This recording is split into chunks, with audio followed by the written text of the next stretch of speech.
नमस्कार प्यारे बच्चों, सरस्वती विद्या मंदिर उच्च माध्यमिक विद्यालय पीलीभंगा की ऑनलाइन कक्षाओं में आपका स्वागत है।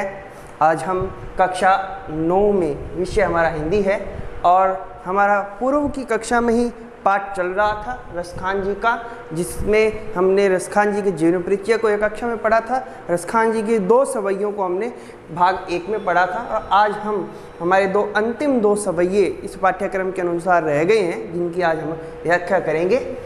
प्यारे बच्चों, रसखान जी भगवान श्री कृष्ण के अनन्य भक्त हैं और मुस्लिम धर्म से संबंध होते हुए भी भगवान कृष्ण के प्रति, कृष्ण की भूमि अर्थात ब्रजभूमि के प्रति राधा कृष्ण की जो मधुर लीलाओं का वर्णन हमें देखने को मिलता है। इनकी भाव विह्वलता, इनकी भगवान श्री कृष्ण के प्रति जो समर्पण है, जो इनकी सामीप्य भावनाएं हैं, जो हमें इनकी आसक्ति दिखाई का उल्लास इनकी हमें सवैयों में दिखाई देता है, वो अन्य कवियों में, अन्य हिंदू कवियों में भी ऐसा देखने को नहीं मिलता। हम पूर्व में 2 सवैये कर चुके हैं, जिसके अंदर हमने भगवान कृष्ण और कृष्ण भूमि के प्रति जो समर्पण और सामीप्य का जो भाव है, वो रसखान का हमें उन 2 सवैयों में देखने को मिला। आज हम जिन 2 सवैयों को हमने आज पढ़ना है, उन दोनों सवैयों में भगवान श्री कृष्ण की लीलाओं का वर्णन गोपियों के माध्यम से किया गया। यूँ कहूँ मैं कि गोपियाँ जो हैं भगवान श्री कृष्ण के रूप को धारण करना चाहती है, अर्थात उनका जैसा वेश बनाना चाहती हैं। और दूसरा, उनकी जो मुरली की तान और जो उनकी मुस्कान के प्रति जो विवशता है गोपियों की, वो यहाँ पर हमें देखने को मिलती है। तो राधा कृष्ण की जो लीलाएं हैं, रूप माधुरी का जो वर्णन है, वो हमें यहाँ पर देखने को मिलेगा। तो हम शुरू करते हैं। हमारा प्रथम जो आज का है सवैया, 3 नंबर सवैया हमारी पाठ्यपुस्तक के अनुसार। मोर पखा सिर ऊपर राखियो, गुंज की माल गरे पहिरूंगी, ओढ़ पितंबर ले लकुटी बन गोधन ग्वारिन संग फिरूंगी, भाव तो वो ही मेरो रस खानी, सो तेरे कई सब स्वांग करूंगी, या मुरली मुरली धर की अधरान धरी अधरा न धरूंगी। प्यारे बच्चों, प्रस्तुत सवैये में रसखान जी हैं। एक गोपी दूसरी गोपी से, एक सखी दूसरी सखी से भगवान श्री कृष्ण का जो वेश है, उस वेश को धारण करने, उन जैसा स्वांग करने की बात यहाँ पर कहती है। मोर पखा, मैंने मोर पंखों का जो मुकुट होता है, तो मोर पंखा सिर ऊपर रखो, सिर ऊपर अर्थात सिर के ऊपर धारण करना, अर्थात मुकुट की तरह धारण करना है। गुंज, गुंज होता है गुंजा, एक ये वन में पाया जाता है और लाल रंग का होता है, इसे वैजयंती माल भी कह देते हैं कई बार। गुंज की माल मैंने माला, गरे मैंने गले में, पहिरूंगी मैंने पहनना है, ओढ़ी मैंने ओढ़ना, क्या पीतंबर, पीतंबर मैंने पीले वस्त्र, भगवान श्री कृष्ण पीले वस्त्र पहनते थे तो पीतंबर की बात करती है। ले मैंने लेकर, लकुटी मैंने लकड़ी, बन मैंने वन में, गोधन मैंने गायों का धन अर्थात गाय है यहाँ पर, ग्वारिणी मैंने ग्वाले जो होते हैं तो उसका स्त्रीलिंग, ग्वारिणी मैंने जो ग्वालिनी है, संग फिरोंगी मैंने संग में फिरना, मैंने उनके साथ भ्रमण करना जाना, भाव तो मैंने अच्छा लगना, अच्छा लगना, वो ही वही, मेरो मैंने मेरा, रसखानी, रसखान जी खुद अपने लिए नाम प्रयोग किया। सो तेरे, सो मैंने सौगंध है यहाँ पर, सो मैंने सौगंध है, तेरे मैंने तेरी, मैंने तुम्हारी, कहीं मैंने कहती हूँ, सब स्वांग, सब प्रकार के स्वांग मैंने वेशभूषा या उनके जैसे रंग रूप में अपने आप को क्या करना, तैयार करना, अभिनय उनका करना, जैसे भगवान श्री कृष्ण उनका जो वेशभूषा उसको धारण करने की बात है। मोर पंख धारण करना, गुंज की माल धारण करना, पीताम्बर ओढ़ना, गायों के संग लकड़ी लेकर के चराने जाना, ये क्या है, स्वांग है। तो स्वांग मैंने अभिनय करना, वेशभूषा आदि धारण करके, करूँगी मैंने करूँगी। या मुरली, ये मुरली मुरली है, जबकि यह जो मुरली है वो भगवान श्री कृष्ण के लिए प्रयोग हुआ। अधरान होती है होठों पर, धरी मैंने धारण करना, अधरान है। अब यहाँ जो अधरान है, ये अधरान तो हो गया होठों पर, ये अधरा मैंने होठ पर, न मैंने नहीं, धरूंगी मैंने धरूंगी, क्या मैं होठों पर मुरली नहीं धरूंगी। अब हम इसकी व्याख्या करते हैं। गोपियाँ, एक गोपी दूसरी गोपी से भगवान श्री कृष्ण के प्रति उसकी इतनी प्रेमासक्ति है कि वह उनकी वेशभूषा धारण कर उनके जैसा स्वांग करने का निर्णय करती है और सखी से कहती है, हे सखी, मोर पंखा सिर ऊपर राखियो कि मैं अपने माथे पर मोर पंखों का जो मुकुट है उसे धारण करूंगी, गुंज की माल गरे पहनूंगी और गुंजा गुघुंची लाल रंग की होते हैं ये, इसे वैजयंती माल भी कह देते हैं। वैजयंती की ये जो माला है इसको मैं अपने गले में पहनूंगी, मैंने पहनूंगी। ओढ़ी पीतंबर, और क्या करूंगी, पीतंबर को ओढ़ लूंगी, पीतंबर मैंने पीले वस्त्रों को धारण करूंगी। ले लकुटी और लकड़ी लेकर के वन गोधन ग्वारणी संग फिरूंगी, क्या मैं लकड़ी लेकर के वन के अंदर गायों के साथ, गायें लेकर के ग्वारणी संग, ग्वालिनों के साथ क्या करूंगी, फिरूंगी। कहने का मतलब पीले वस्त्र धारण कर हाथ में लकड़ी लेकर के गायें चराने के लिए ग्वालिनों के साथ वन में भ्रमण करूंगी। भाव तो वो ही मेरो रसखानी सो तेरे कई सब स्वांग करूंगी। भाव तो अच्छा लगते, हे सखी जो तुम्हें अच्छा लगे।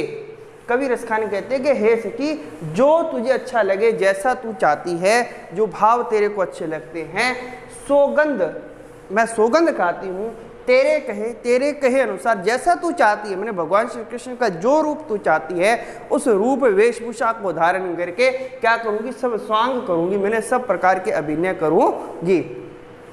आगे कहते हैं, या मुरली मुरली धर की अधरान धरी पर अधरा न धरूंगी। क्या, अब कहती है कि जो तू कहे वो करने को तैयार हूं, परंतु एक बात का विशेष ध्यान रखना। क्या कहा उसने कि या मुरली, ये जो मुरली है ना ये भगवान श्री कृष्ण की है, भी यह भगवान श्री कृष्ण की जो मुरली है अधरांध्र होठों पर धारण नहीं करूंगी, अपने अधरों पर धारण नहीं करूंगी। क्यों? क्योंकि इस मुरली को भगवान श्री कृष्ण के होठों पर ही शोभायमान है। और यहाँ पर ईर्ष्या का भाव भी गोपियों ने दिखाया है। किसका भाव? ईर्ष्या का भाव दिखाया है। क्यों? क्योंकि ऐसा कहा जाता है कि जब भगवान श्री कृष्ण होठों पर मुरली को धारण कर लेते हैं, जब उसकी मधुर तान बजती है तो वे उसमें खो जाते हैं और तब वे किसी भी गोपी पर ध्यान नहीं देते। इसलिए कहते हैं कि एक तो वो मुरली उन्हीं की प्रिय है इसलिए नहीं धारण करूंगी, दूसरा कहते हैं कि दूसरा उनका भाव है कि जिसको अपने होठों पर धारण करके भगवान श्री कृष्ण सुदबुद्ध खो देते हैं, हमारा ध्यान ही नहीं रखते, ऐसी मुरली को तो मैं कभी धारण नहीं करूंगी। अर्थात हम हमारा ध्यान हमारे ऊपर रखना चाहते हैं। ये यहाँ पर ईर्ष्या का भाव भी है, यहाँ प्रेमाशक्ति भी हमें दिखाई देती है। तो इस प्रकार भगवान श्री कृष्ण के जैसे रूप को धारण करना, उनकी वेशभूषाओं को धारण करके अभिनय करना और मुरली के प्रति यहाँ पर क्या है, सोतिया भाव या ईर्ष्या का भाव दिखाई देता है।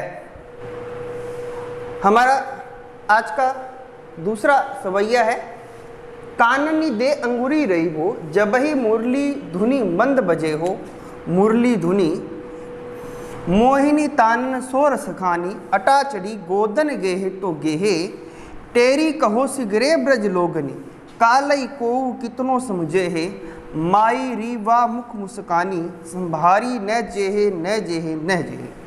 अब यहाँ पर जो सखी है वो सखी से ब्रज के लोगों से एक आग्रह करती है और कहती है कि भगवान श्री कृष्ण की जो मुरली की तान है उसको तो वह सहन कर सकती है, परंतु उनके मुख की जो मुस्कान है, उसका जो आकर्षण है, उस आकर्षण को वह संभाल नहीं सकती और वह उन पर मुग्ध हो जाएगी और इसलिए उसको कुछ भी न कहा जाए। अगर मुरली की तान है तब तो वह उसके आकर्षण से बच सकती है। तो उस भाव को लेकर के यहाँ पर रसखान जी ने बड़े सरल शब्दों का प्रयोग किया। हमें कहीं भी इनके काव्य में शब्दाडंबर दिखाई नहीं देता, बड़ी सीधी सरल बात कहते हैं। काननी दे अंगुरी रही वो, काननी मैंने कानों में, कान की बात की, अंगुरी मैंने अंगुली, रही वो मैंने रहना, जबई तभी, कब, मुरली धुनी, मुरली की धुनी मैंने ध्वनि, कैसी ध्वनि तो कहा मंद, मैंने धीमे धीमे, बजे हो मैंने बजना, मोहिनी तानन, तानन मैंने तान या हम कह देते जिसे राग, मोहिनी मैंने मन को मोहने वाली, मन मोहक, सो रसकानी अटा चढ़ी, अटा होती है अटारी जिसे घर का ऊपर का कमरा जिसे कह देते हैं, उसकी बात की गई है। चढ़ी मैंने चढ़ करके, गोधन, वैसे तो गोधन शब्द गायों के लिए प्रयोग होता है, परंतु यहाँ पर गोधन शब्द का प्रयोग लोकगीत के लिए प्रयोग हुआ है, जो कि ब्रजवासी जब गाय चराने जाते हैं उस समय जो गीत गाया जाता है वो गीत गोधन है। गेहे तो गेहे, गेहे मेरे गाता है तो गाता रहे। अब अगली पंक्ति में टेरी को, टेरी मैंने पुकार करके कहना, जिसे हम कह देते सबको चेतावनी दे देना, हिल्लो मार के कह देना। शीघ्र मैंने सभी, ब्रज लोगनी मैंने ब्रज के लोगों, काले मैंने कल, को मैंने कोई भी, कितनों मैंने कितना भी, समझे है मैंने समझाए मुझे, मैं नहीं समझूंगी। माईरी, माईरी मतलब माई मैंने माँ, वह मुख उस मुख की, मुस्कान यानी मेरे मुस्कान, संभारी मैंने संभालना, न जे नहीं जाएगी, न जे, न जे 3 बार कहा, न जे है, न जे है, न जे, मने जो मुरली की तान उसको तो वह क्या कर सकती है, सहन कर सकती है, उससे बच सकती है उसके प्रभाव से, परंतु भगवान श्री कृष्ण के मुख की जो मुस्कान है उस मुस्कान के प्रति आकर्षित हुए बिना वह रह नहीं सकती है। इसलिए कहते हैं मेरे से संभाली नहीं जाएगी, नहीं जाएगी, नहीं जाएगी।